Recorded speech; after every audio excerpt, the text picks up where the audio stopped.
দীর্ঘ রাজনৈতিক বিতর্ক, মতভেদ ও অনিশ্চয়তার অবসান ঘটিয়ে অবশেষে পূর্ব হরিণা গ্রাম পঞ্চায়েতের অন্তর্গত হরিণা শ্রী শ্রী জগন্নাথজিউর মন্দিরের উন্নয়ন প্রকল্পের আনুষ্ঠানিক শিলান্যাস অনুষ্ঠিত হয়েছে।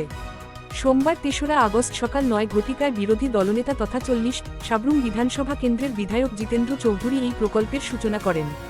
বিধায়ক উন্নয়ন তহবিল থেকে প্রায় ৮,৩৮,০০০ টাকা ব্যয়ে মন্দিরের বিভিন্ন অবকাঠামোগত উন্নয়নমূলক কাজ বাস্তবায়িত হবে।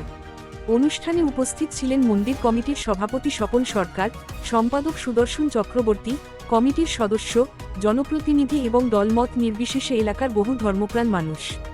উল্লেখ্য, গত জুলাই মাসে এই প্রকল্পকে ঘিরে রাজনৈতিক বিতর্ক তৈরি হয়েছিল। অভিযোগ ওঠে, স্থানীয় কিছু আপত্তি ও প্রশাসনিক জটিলতার কারণে নির্ধারিত সময়ে কাজ শুরু করা সম্ভব হয়নি। সেই ঘটনাকে কেন্দ্র করে বিভিন্ন মহলে আলোচনা সমালোচনাও হয়। তবে এবার সব জটিলতা কাটিয়ে মন্দির প্রাঙ্গণে উন্নয়নের ভিত্তিপ্রস্তর স্থাপিত হওয়ায় স্বস্তির আবহ তৈরি হয়েছে। অনুষ্ঠানে বক্তারা বলেন, জগন্নাথের মন্দির কেবল একটি উপাসনালয় নয়, এটি এলাকার ঐতিহ্য, সংস্কৃতি ও সামাজিক সম্প্রীতির প্রতীক। উন্নয়ন প্রকল্প বাস্তবায়িত হলে ধর্মীয় কর্মকাণ্ডের পাশাপাশি সামাজিক ও সাংস্কৃতিক কার্যক্রমও নতুন গতি পাবে।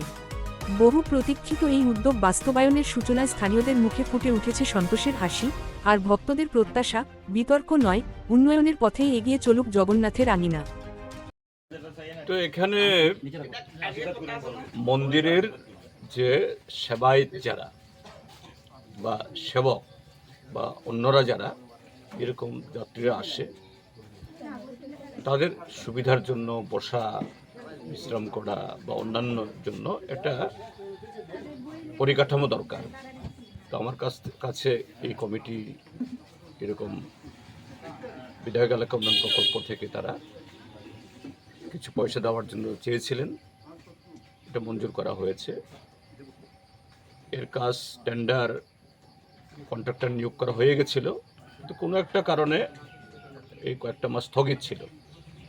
এখন কাজটা শুরু হবে এবং আশা করি যে উদ্দেশ্যে এই মন্দির কমিটি এই প্রকল্প বা এই পরিকাঠামো তারা চাইছিলেন,